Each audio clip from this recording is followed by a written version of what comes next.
الحمد لله وحده والصلاة والسلام على من لا نبي بعده أما بعد فأعوذ بالله من الشيطان الرجيم بسم الله الرحمن الرحيم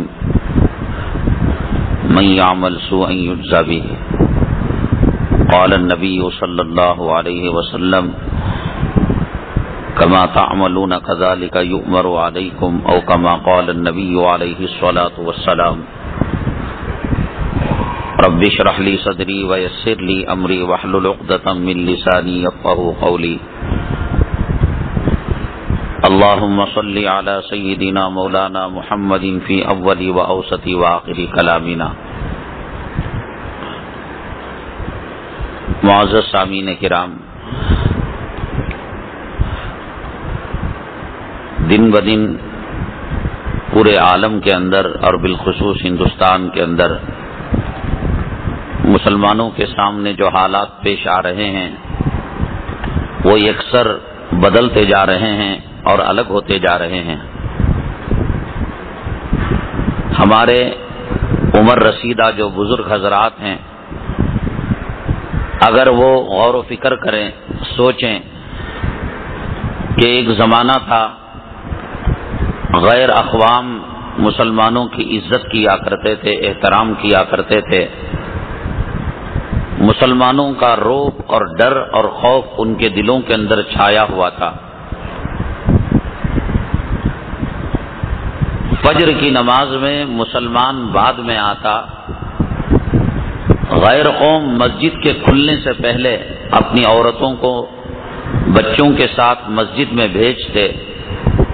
ان کے دل میں یہ بات ہوتی کہ یہ اللہ کے برگزیدہ بندے ہیں، نیک بندے ہیں، محبوب بندے ہیں، ہمارے بیمار بچوں پر یہ پھونک مار دیں، پانی میں اپنے تھوک کے ذرات ڈال دیں، ان کی دعاؤں سے اور ان کے جھوٹے پانی سے ہمارے بچوں کو شفا ہو جائے گی.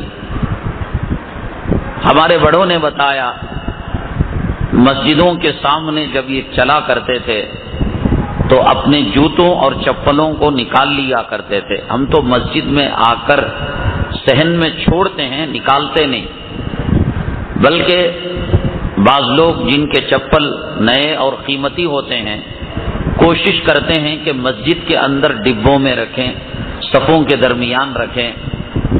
لیکن ہمارے بڑوں نے کہا کہ ان کے دلوں میں مسجدوں کا اتنا اکرام تھا، احترام تھا کہ چپلوں کو نکال کر بغل میں مار کر یا تھیلے میں ڈال کر مسجد کے سامنے سے گزرا کرتے تھے.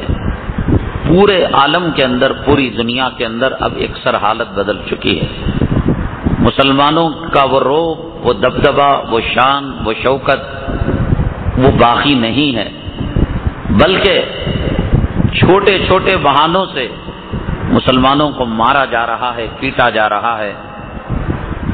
اب تو سڑکوں پر گاڑیاں چلاتے ہوئے مسلمان ڈرتا ہے کہ چھوٹی موٹی ایکسیڈنٹ اور حادثہ ایک فساد کا ذریعہ نہ بن جائے. ہندوستان ایک بڑی تشویشناک صورتحال سے گزر رہا ہے. پورے ملک کے اندر مسلمان بڑا پریشان ہے. اس پریشانی کا علاج اللہ تعالیٰ نے قرآن میں رکھا ہے، حدیث میں رکھا ہے. کوئی بیماری ایسی نہیں ہے کہ جس کا علاج اللہ تبارک تعالیٰ نے دنیا میں نازل نہ کیا ہو. وہ بیماری جسمانی ہو یا وہ بیماری روحانی ہو، اللہ تبارک تعالیٰ نے اس کا علاج کلام پاک کے ذریعے سے اور اپنے حبیب پاک جناب محمد الرسول اللہ صلی اللہ علیہ وسلم کے ذریعے سے فرما دیا ہے. آج امت کی پریشانی کا علاج کیا ہے؟ کیوں امت پریشان حال ہے؟ اس کی سب سے بڑی اور اصل وجہ قرآن اور حدیث کی روشنی میں ہمیں جو بات معلوم ہوتی ہے وہ یہی ہے کہ گناہ کرنے سے انسان مصائب میں مبتلا ہوتا ہے. گناہ کی ایک نحوست ہوتی ہے، جیسے نیکی کے ایک اثرات ہوتے ہیں. وضو کرنے کا ایک اثر ہوتا ہے، غسل کرنے کا ایک اثر ہوتا ہے، نماز پڑھنے کا ایک اثر ہوتا ہے، تلاوت کرنے کا ایک اثر ہوتا ہے. اسی طریقے سے گناہ کی ایک نحوست اور گناہ کی ایک چھاپ ہوتی ہے۔ انسان جب گناہ کرتا ہے تو سب سے پہلی بات یہ ہے کہ وہ اللہ کی نگاہ سے گر جاتا ہے، اور اللہ کی نگاہ سے گر جانے کے بعد اس کا کوئی مقام اور کوئی مرتبہ نہیں رہتا۔ بیوی کا مقام خامن کی نگاہ سے گر جائے، وہ بیوی کتنی کروڑ پتی، ارب پتی، کھرب پتی خاندان کی کیوں نہ ہو، اور کتنی حسن و جمال کی پیکر کیوں نہ ہو، لیکن خامن کی نگاہ میں اگر اس کی عزت نہ رہے، اس کا کوئی مقام اس دھرتی پر نہیں رہے گا۔ غلام کی عزت مالک کی نگاہ میں نہ رہے تو پھر وہ غلام پنپ نہیں سکتا۔ اولاد کی وقت، اولاد کا پیار، اولاد کی محبت، اولاد کی شفقت ماں باپ کے دلوں میں نہ رہے، ساری دنیا ٹوٹ کر ان بچوں سے محبت کرے، ماں کی ممتا کا کوئی مقابلہ نہیں کر سکتا، باپ کی شفقت کا کوئی مقابلہ نہیں کر سکتا۔ امام غزالی رحمت اللہ علیہ نے اسے بند کر ڈالا، احیاء العلوم کے اندر ایک واقعہ لکھا ہے۔ ایک بیٹا ایک ماں کو بہت ستایا کرتا تھا، ماں اس کو تاکید کرتی بیٹے ایسا نہیں کرتے، ماں کا مقام اونچا ہے، ماں کا درجہ اونچا، مانتا نہیں۔ آخر کار ایک مرتبہ ماں نے مجبور ہو کر سینے پر پتھر رکھ کر اس اپنے بچے کو گھر سے نکال دیا۔ سارا دن بچہ در در کی ٹھوکریں کھاتا رہا، اور رات میں اپنے ماں کے گھر کی دہلیز پر آ کر وہ سو گیا۔ ماں صبح میں کسی کام سے یا کوئی مہمان آیا ہوگا، دروازہ کھولا تو دہلیز پر سر رکھے ماں کے چپلوں اور جوتوں کے پاس اپنی پیشانی کو رکھ کر وہ سو رہا ہے اور رو رہا ہے۔ ماں نے کہا کتنا بے غیرتا ہے، تو بے حیا ہے، تجھے گھر سے دھکے دے کر نکال دیا گیا اور تجھے یہاں سے رفع دفع کر دیا گیا، اور پھر آ کر دوبارہ یہی سو رہا ہے، تجھے روٹی کے 2 ٹکڑے کہیں نہیں ملے، تجھے کوئی بسترا نہیں دیا۔ بچہ کہنے لگا امی جان بات یہ نہیں ہے کہ روٹی کے ٹکڑے کہیں بھی مل جاتے، اگر کتا کھایا ہوا کھانا بھی بچ جاتا میں کھا لیتا، کسی درخت کے نیچے سوتا تو میرا آرام ہو جاتا۔ ماں مجھے روٹی کے ٹکڑے تو مل گئے، مل بھی جاتے، آرام بھی مل جاتا، لیکن ماں کی ممتا مجھے نہیں ملتی۔ اللہ کی نگاہ سے جب ماں کی نگاہ سے بچہ گرتا ہے، ساری دنیا وہ ماں کی ممتا کا حق اس کو نہیں دے سکتی۔ اللہ کی نگاہ سے اگر کوئی مخلوق گرتی ہے، مسلمان گر جاتا ہے، پھر حکومتیں اس کو سنبھالا نہیں دیتی، پھر اس کی عزت باقی نہیں رہتی۔ دولت سے، روپیوں سے، پیسوں سے، زمین سے، جائیداد سے کیا کمی ہے مسلمانوں کے پاس آج؟ پہلے تو یہ تھا، ہم خود اپنے بچپنے میں دیکھا کرتے تھے کہ گھر میں جب مہمان زیادہ آ جاتے تو ان مہمانوں کو ڈیوائڈ کر دیا جاتا، گھر میں سونے کی جگہ نہیں ہوتی تھی، خالہ کے یہاں بھیج دیا جاتا، پھوپھی کے یہاں بھیج دیا جاتا، کسی قریب دوست کے یہاں۔ اب تو الحمدللہ مسلمانوں کے پاس اتنی پراپرٹی ہے کہ رہ کر وہ کرائے پر اپنا دکان اور اپنا مکان دے رہا ہے، ہر ایک اپنی پراپرٹی بنانے کے فکر میں ہے۔ مال کی کمی نہیں، دولت کی کمی نہیں، روپے کی کمی نہیں، پیسے کی کمی نہیں، لیکن اللہ تبارک تعالیٰ کا جو ہاتھ ہمارے اوپر تھا، محبت کا ہاتھ، وہ ہاتھ ہٹ چکا ہے۔ اب دنیا کی کوئی طاقت اللہ کی مدد کو متوجہ ہمیں نہیں کر سکتی جب تک کہ ہم خود توبہ نہ کریں، ہم خود گناہوں سے بچے نہیں۔ ان گناہوں کی ایک نحوست ہوتی ہے، نماز چھوڑنے کی ایک نحوست ہے، داڑھی مڈانے کی ایک نحوست ہے، ٹی وی دیکھنے کی ایک نحوست ہے، عورت کی بے پردگی کی ایک نحوست ہے، انسان جھوٹ بولتا ہے، رحمت کے فرشتے ختم ہو جاتے ہیں، انسان گھروں کے اندر تصویریں لگاتا ہے، ٹی وی چلاتا ہے، رحمت کے فرشتے نہیں آتے۔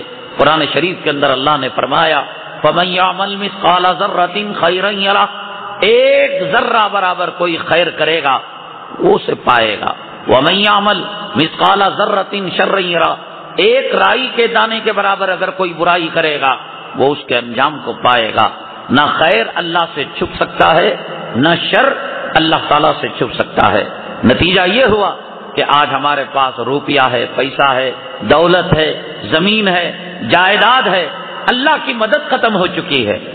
اور ایک وقت وہ تھا کہ ہمارے پاس یہ چیزیں نہیں تھیں، لیکن ہندو عورتیں اپنے بچوں کو لا کر آج بھی ہندوستان کے بعض دیہاتوں میں، گاؤں میں عورتیں مغرب کے وقت، عصر کے وقت لا کر بڑی لمبی لمبی قطار، اے مولانا صاحب، اے نمازی صاحب، ہمارے بچے کو پھونک دو، ہمارے بچے کو شفا ہو جائے گی، پانی میں دم کر کر دے دو۔ دیکھیے حضرت سیدنا شیخ عبد القادر جیلانی رحمۃ اللہ علیہ، حضرت جنید بغدادی رحمۃ اللہ علیہ، حضرت نظام الدین اولیاء رحمۃ اللہ علیہ، حضرت معین الدین چشتی اجمیری رحمۃ اللہ علیہ، آپ پوچھئے گا اس کو جو کبھی اجمیر شریف گیا ہو، مسلمان زیادہ آتے ہیں یا ہندو زیادہ آتے ہیں؟ 70% غیر مسلم آتے ہیں، صرف 30% مسلمان جاتے ہیں۔ ان بزرگان دین نے، اولیاء کرام نے، ان کے دلوں کے اندر محبت کا وہ جادو جگایا تھا کہ ان کے انتقال کے 20 برس کے بعد بھی آج کا غیر مسلم ان کی قبروں پر جا کر پھول چڑھا رہا۔ وہ صحیح غلط وہ بات کی بات ہے، لیکن ان کے دلوں میں انہوں نے محبت کا وہ جادو جگایا تھا، اپنے اخلاق، اپنے کردار اور اپنے اعمال سے ان کے دلوں کے اندر محبت کی وہ جگہ بنائی تھی کہ آج بھی حضرت پیران پیر رحمۃ اللہ علیہ کی جو مزار مبارک ہے آباد ہے۔ حضرت نظام الدین، مرکز نظام الدین دلی میں، یہاں تبلیغی مرکز ہے، یہاں نظام الدین، جا کر دیکھیے 80% غیر مسلم آ کر ان کے عقیدت کے احترام کے پھول اور نذرانے چڑھاتے ہیں۔ آج وہ چیز مسلمانوں کے اندر نہیں رہی، نہ اخلاق رہا، نہ وہ کردار رہا۔ بھائی بھائی کا دشمن ہے، بیٹا باپ کا دشمن ہے، باپ بیٹے کا دشمن ہے، باپ کے مرنے کے بعد جائیداد کو دبا لیا جاتا ہے، محبتیں نہیں ہیں، اخلاص نہیں ہے، بھائی چارگی نہیں ہے، ایک دوسرے کو ہنس کر سلام کرتے ہیں، 32 دانت دکھاتے ہیں، لیکن دل میں جلن، حسد، کینہ، بغض، عداوت، اللہ کی مدد کہاں سے آئے گی؟ ان گناہوں کی وجہ سے اللہ تبارک تعالیٰ مسلمانوں کے سامنے آج حالات کھڑے کر دیے ہیں۔ ایک وقت تھا کرناٹک کے اندر کہیں فساد ہوتا، ہندو مسلم، تو ہندوؤں کو ڈرایا جاتا، اوئے شیواجی نگر کے پہلوانوں کو لا لیتے ہیں، گوری پالڈے کے نوجوانوں کو بلا لیتے ہیں۔ اب یہ ہے کہ پولیس گھر گھر کے اندر گھس کر ان کی ماں اور بہنوں کو مار رہی ہے۔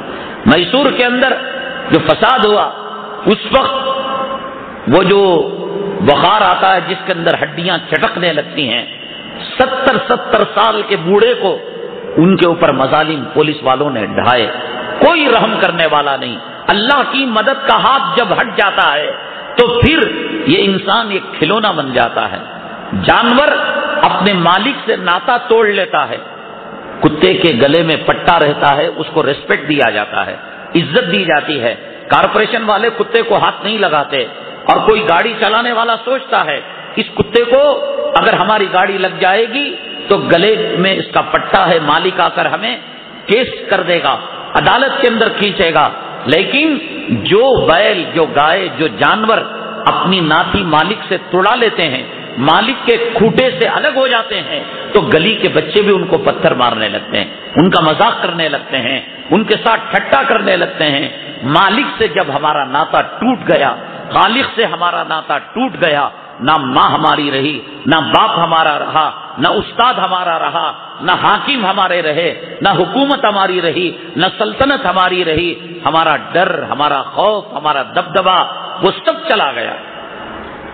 شیواجی نگر کے پہلوانوں کو بلایا جاتا تھا اور دھمکایا جاتا تھا، او خبردار، آئندہ اگر تم ہمارے دکان کے سامنے، ہمارے محلے میں، ہماری مسجد کے سامنے، ہمارے مدرسے کے سامنے خنزیر کا گوشت بیچا، شراب کی دکان لگائی، جوئے کی دکان لگائی، شیواجی نگر کے پہلوانوں کو بلا لیں گے، گوری پالڈے کے چھکردوں کو بلا لیں گے۔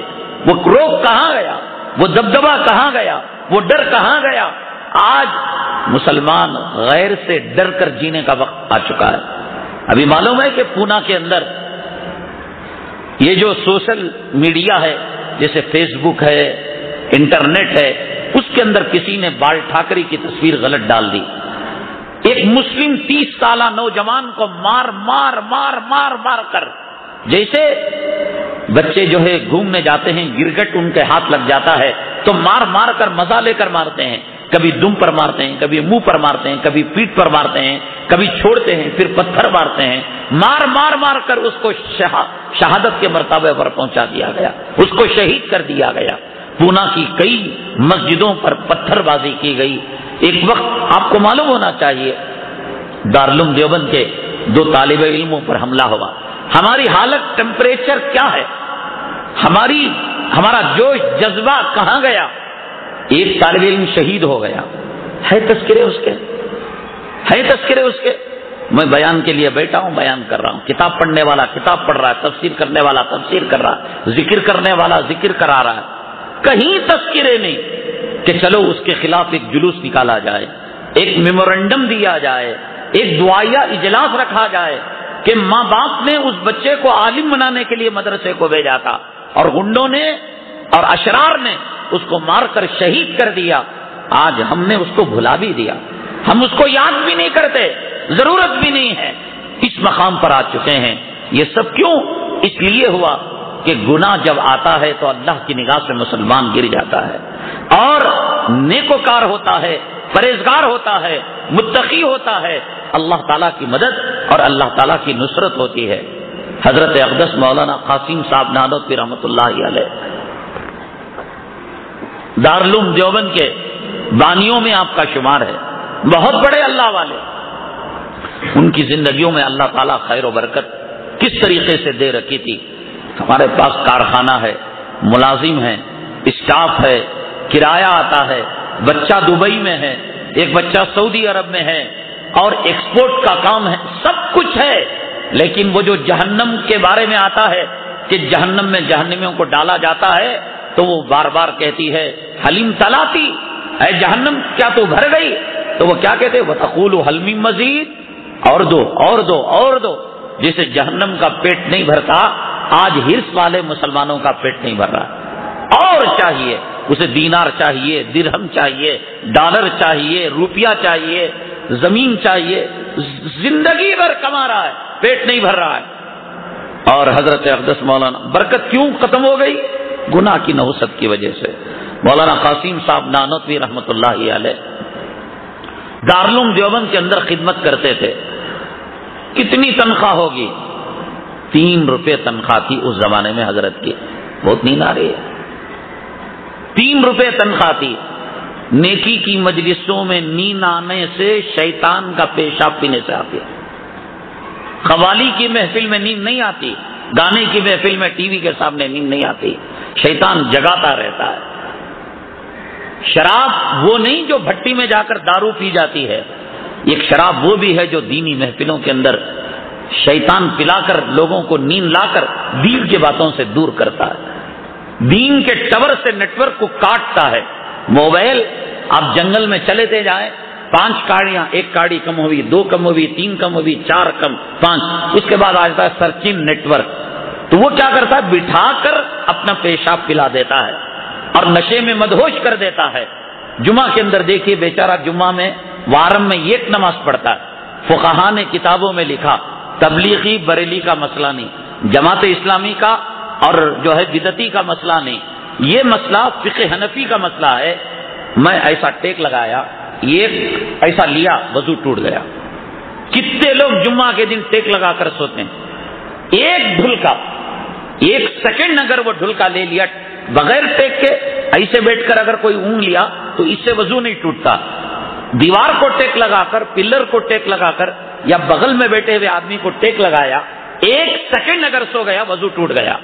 اچھا بھائی ٹھیک ہے، انسان ہے، غلطی ہو گئی، شیطان کے شراب پی لیا، مدہوش ہو گیا، تو کم سے کم جب 5 منٹ کا وقفہ دیا جاتا ہے تو کتنے لوگ جا کر وضو کر کے آتے ہیں؟ وہ سمجھتا ہے عیب کی بات، اتنے بڑے مجمع میں جا کر میں وضو کر کے آیا تو عزت کیا؟ اب اسی حالت میں بیچارہ وارم میں ہفتے میں 1 نماز پڑھتا ہے تو شیطان کہتا ہے حرامی کہیں کے، ہفتے کی 7 دن کی نماز نہیں پڑھ کر 1 وقت کی نماز پڑھ کر تو کیا کر لے گا؟ چل سلا کر وضو توڑا کر وہ بھی بے نمازی بیچتا ہے۔ سمجھ گئے؟ یہ شیطان کی سازش ہوتی ہے۔ حضرت مولانا قاسم صاحب نانوتوی رحمۃ اللہ علیہ 3 روپے تنخواہ تھی۔ اس وقت بھاولپور کا جو نواب تھا اس نے اپنے علاقے کے اندر بہت بڑی اسلامک یونیورسٹی بنی، بہت بڑی کالج اس نے بنی۔ دارالعلوم دیوبند کی عمارت بالکل چھوٹی سی، تو اس نے اپنے نوابوں، راجوں، مہاراجاؤں سے مشورہ کیا، ارے بھائی تمہارے کہنے پر ہم نے اتنی بڑی اسلامک کالج بن دی اور اسلامک یونیورسٹی کو تعمیر کر دیا، اب یہاں ٹیچر کہاں سے آئیں گے، اسٹوڈنٹ کہاں سے آئیں گے؟ تو اس کے سارے غلاموں نے، نوابوں نے اس کو مشورہ دیا، ایک شخص ہے اس دھرتی پر، اگر تم اس کو ملازم رکھ لو تو پھر یہ یونیورسٹی آباد ہو جائے گی۔ تو کہا کہ ٹھیک ہے ہم لائیں گے، تنخواہ کیا دو گے؟ تو وہ تو تھا نواب، ارب پتی کھرب پتی انسان تھا اس زمانے کا، تو اس نے کہا موتی چن کر لانا تمہارا کام ہے، بھاؤ لگانا میرا کام ہے، تم موتی چن کر لاؤ اور قیمت میں لگاؤں گا۔ تو چنانچہ ان نوابوں نے اور اس کی مجلس کے علماء نے کہا اس دھرتی پر اس وقت مولانا قاسم نانوتوی رحمۃ اللہ علیہ سے بڑھ کر کوئی اللہ والا نہیں اور کوئی بزرگ نہیں اور کوئی عالم نہیں، اس کو لاؤ گے یہ کالج آباد ہو جائے گی، یونیورسٹی آباد ہو جائے گی، طلبہ آ جائیں گے، ٹیچر آ جائیں گے اور دنیا کے اندر اس کا مقام بہت اونچا ہو جائے گا۔ ٹھیک ہے اس موتی کو کون لائے گا؟ کہا کہ کیا دیں گے آپ تنخواہ؟ تو انہوں نے کہا کہ ان کو کیا ملتی ہے دیوبند میں؟ تو اس زمانے میں دیوبند میں ان کو 3 روپے تنخواہ ملا کرتی تھی۔ فرمایا کہ میں 100 روپے تنخواہ دوں گا۔ 100 روپے کیا مطلب؟ جو آدمی 300 روپے تنخواہ لے رہا ہے اسے 3 لاکھ روپے تنخواہ، کئی 100 گنا زیادہ۔ 3 کا آپ 6 کریں، 6 کا 12 کریں، 12 کا 24 کریں، 24 کا 48 کریں، کتنے گنا زیادہ؟ 3 روپے کا 100 روپے کا۔ میں ہوتا تو پلین میں اڑ کر بھاگ کر جاتا، ہاں نواب صاحب دین کی خدمت وہاں بھی ہو رہی ہے، دین کی خدمت یہاں بھی ہو رہی ہے، اب تنخواہ بھی مل رہی ہے، میری بلڈنگ بنے گی، میری بچیوں کی شادیاں اچھی ہوں گی، میرے نوجوانوں کی، میری بیوی کے ارمان پوری ہوگی، یہ 3 روپے میں سالہ میرا جنازہ بھی نہیں نکلتا تھا، یہی نہ میں کہوں گا۔ ایک وقت گیا حضرت مولانا قاسم صاحب نانوتوی رحمۃ اللہ علیہ کے پاس اور کہا کہ حضرت ایک چھوٹے سے بند گاؤں میں آپ ویرانے میں دین کی خدمت انجام دے رہے ہیں اور بالکل قصبہ پرسی کی فقیری کی حالت میں آپ کو 3 روپے تنخواہ مل رہی ہے ماہانہ۔ وہاں بھاولپور کے نواب اس سے 100 گنا زیادہ بڑی، 1 ایکڑ میں ہے تو وہ 100 ایکڑ میں ہے، آپ آئیے، بہت بڑی یونیورسٹی ہے، کالج ہے، آپ پرنسپل بنیے، آپ محتمم بنیے، آپ کو تنخواہ 100 روپے دی جائے گی۔ حضرت اقدس مولانا قاسم صاحب نانوتوی رحمۃ اللہ علیہ نے فرمایا بھائی یہ مجھے دیوبند والے، دارالعلوم والے 3 روپے جو دیتے ہیں یہ مجھے خرچ کرنے جگہ نہیں ہے، 1 روپیے سے میرا گھر کا پورا مہینے کا گزارا ہو جاتا ہے، 1 روپیہ میرے خاندان کے رشتہ داروں کو بانٹتا ہوں میں کہ کون اس میں اسکول کی فیس دینا ہے، کرنٹ کی بل بننا ہے، راشن دینا ہے، پانی دینا ہے، بیمار کو دوا دینا ہے، تو 1 روپیہ یہ ہو گیا۔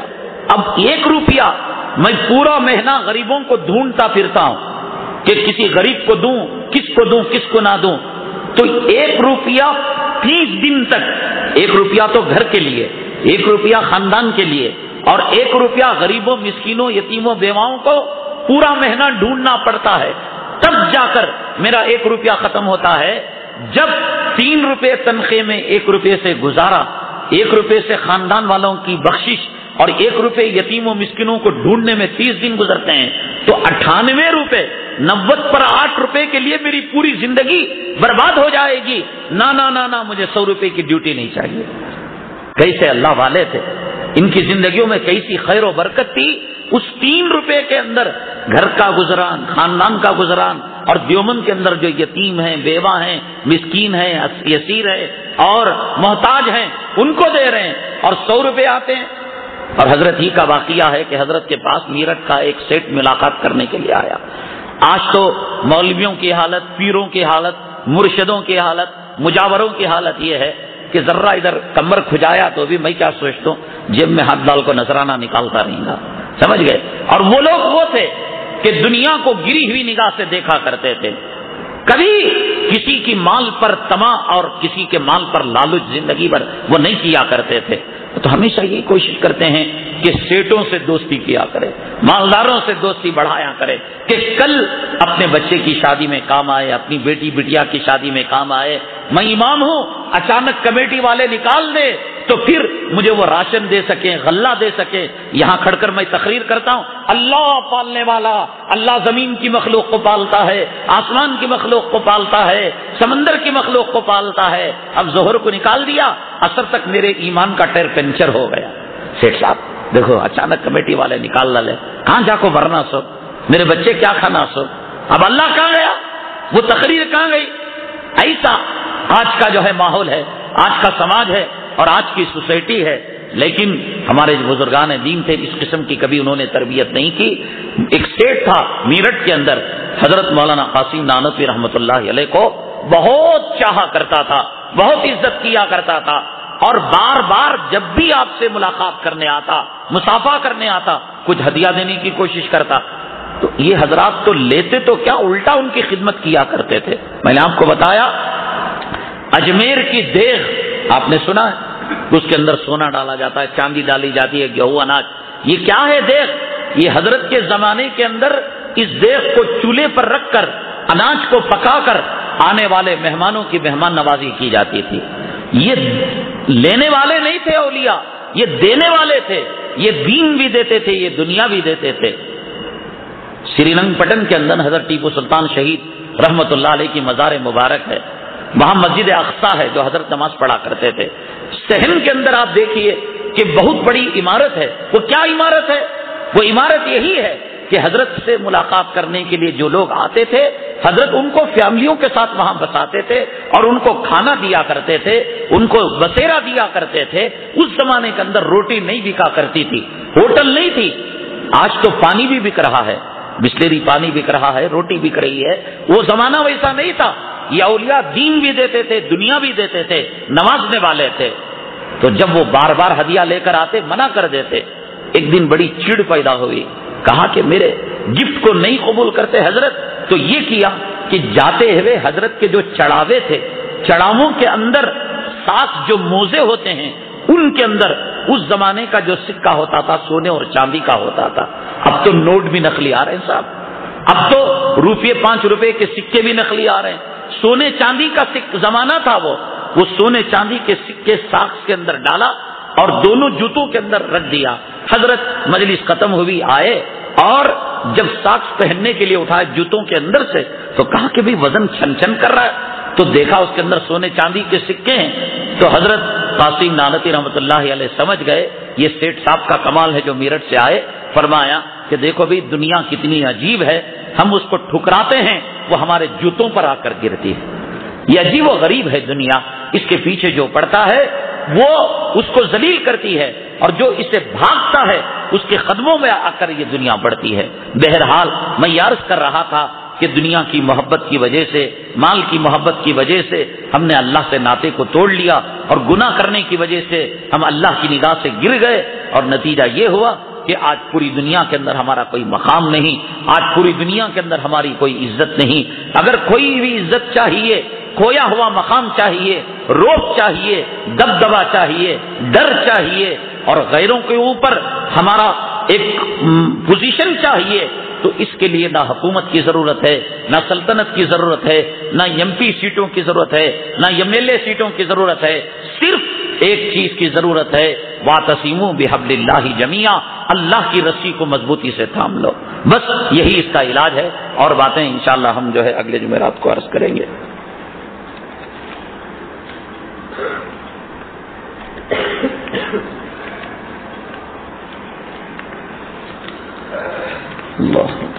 دیکھیے، وضو کرتے وقت جس آدمی کی داڑھی بڑی ہوتی ہے تو کیا صرف بال دھونے سے کام چلے گا، یا بال کے جڑوں کے اندر جو یہ ہے جلد ہے، جو کھال ہے اور جو چمڑا ہے، وہاں تک پانی پہنچانا چاہیے؟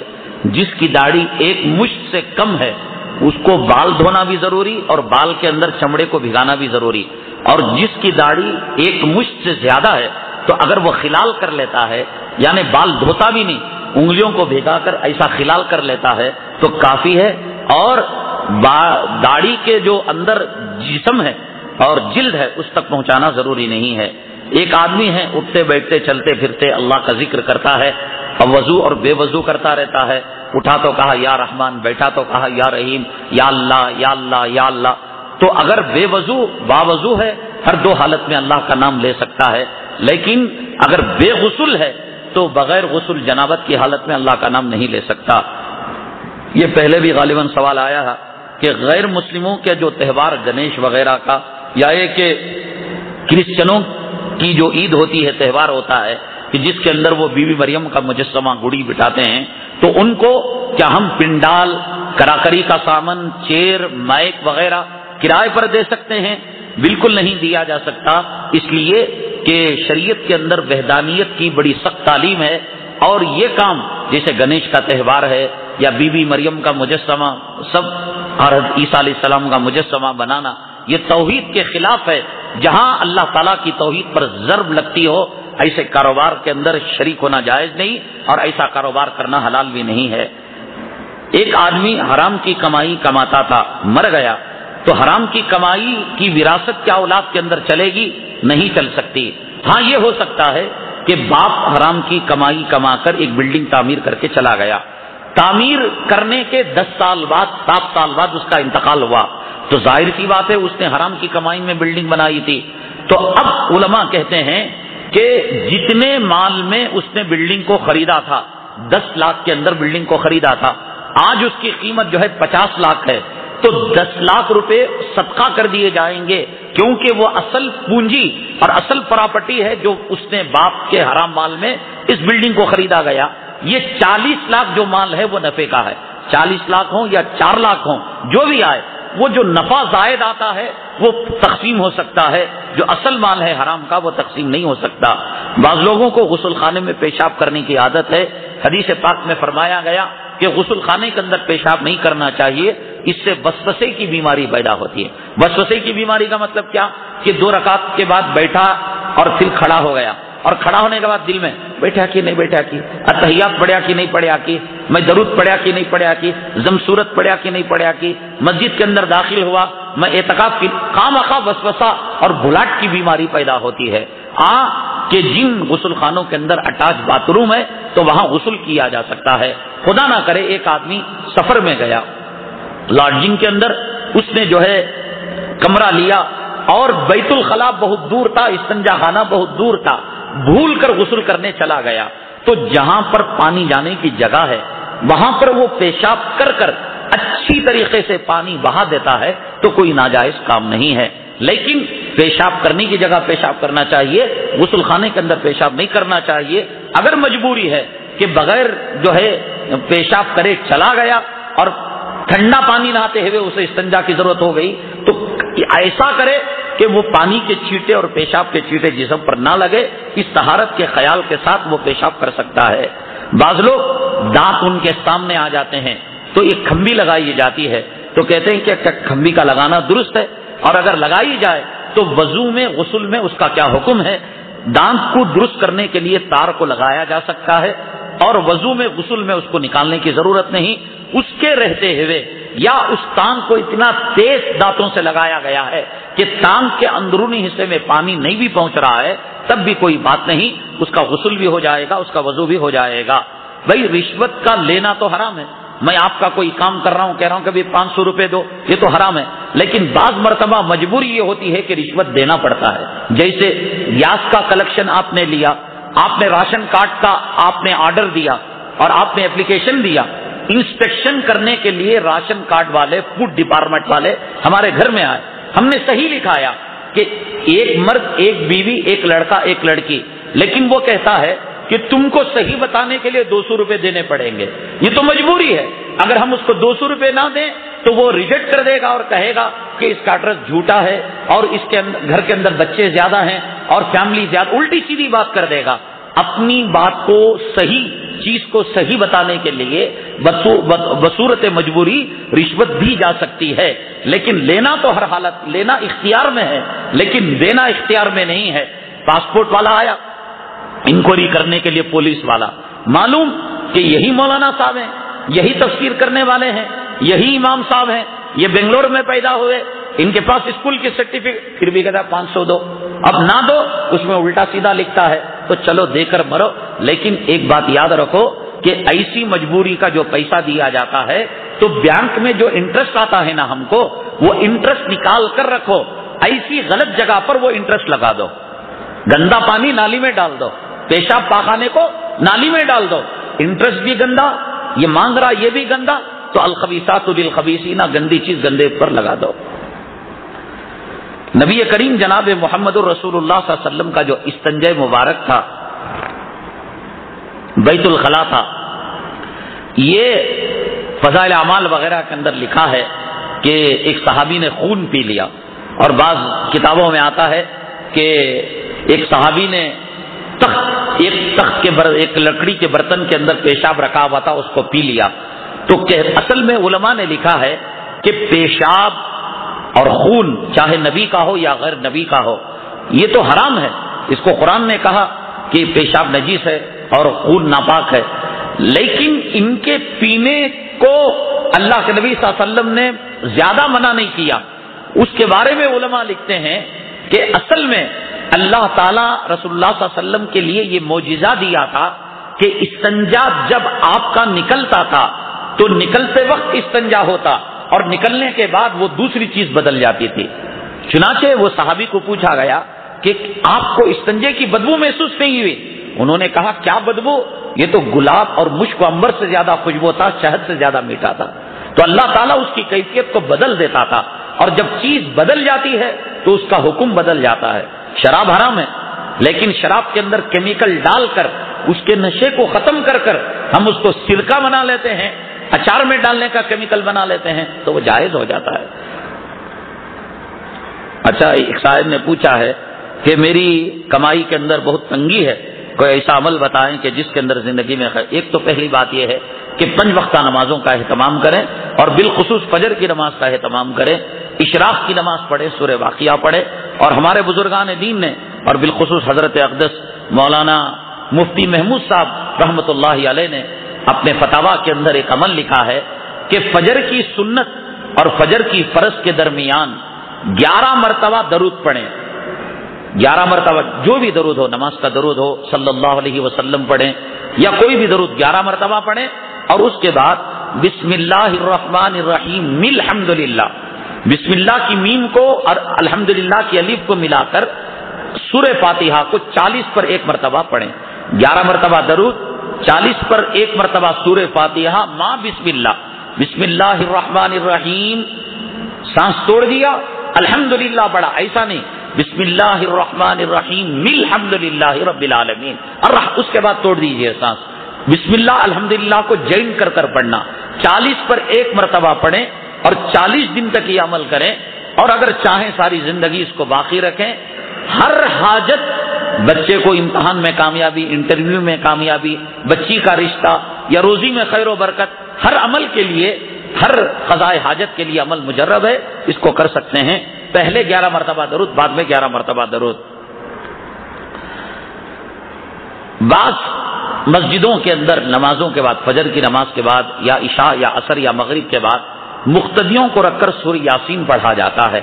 اگر غیر ضروری سمجھ کر, یہ نہیں کہ بھئی یہ نماز کا ایک حصہ ہے, بلکہ آج کل امت پر حالات خراب ہیں, امت امتحان میں گزر رہی ہے, سورہ یاسین 1 مرتبہ کو یہ پڑھتا ہے 10 کلام پاک کے ختم کا ثواب ملتا ہے.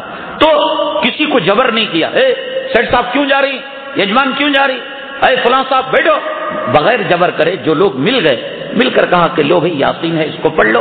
1 مرتبہ پڑھ لیا, اور پڑھ لینے کے بعد دعا کی, اے اللہ بنگلور کے اندر مسلمانوں پر حالات بڑے گمبھیر ہیں, ہندوستان کا مسلمان بڑے نازک حالت سے گزر رہا ہے, ان پر رحم و کرم کا معاملہ فرما, اور جو پڑھا ہے اے اللہ اس کا ثواب مرحومین کو پہنچا دے, ہمارے فلاں بزرگ کو پہنچا دے, حضرت پیران پیر کو پہنچا دے. یہ کر سکتے ہیں, کوئی یہ نہیں, لیکن ضروری نہیں سمجھنا چاہیے.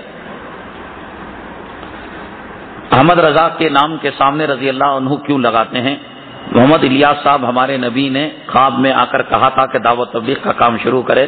قرآن میں ذالکہ کا معنی کیوں ایک جگہ ہے اور کئی جگہ کیا کیا گیا ہے؟ رضوی کے امام نے ایسا کیوں کہا تھا کہ محمد اشرف علی تھانوی نبی سے محبت نہیں کرتے؟ یہ سوالات ہیں, انشاءاللہ ہم اس کے اور آنے والے سوالات کا جواب اگلی جمعرات کو دیں گے. آپ جانتے ہیں حضرت اقدس مولانا پیر ذوالفقار صاحب دامت برکاتہم العالیہ اس وقت کائنات کے عالم کے قطب عالم سمجھے جاتے ہیں, اور بڑے بڑے بزرگان دین آپ کے قدموں پر اپنا سر گویا رکھتے ہیں، عقیدت کے پھول نچھاور کرتے ہیں۔ حضرت کی بعض کتابیں ایک صاحب فروخت کے لیے لائے ہیں، آپ ان کو حاصل کرتے ہوئے جائیں، انشاءاللہ گھر کے اندر دینی ماحول بنے گا۔ الحمدللہ رب العالمین والصلاۃ والسلام علی سید المرسلین وعلی آلہ وصحبہ اجمعین۔ اللهم انفعنا بما علمتنا وعلمنا ما ينفعنا وزدنا علما۔ سبحان ربک رب العزة عما یصفون وسلام علی المرسلین والحمد للہ رب العالمین۔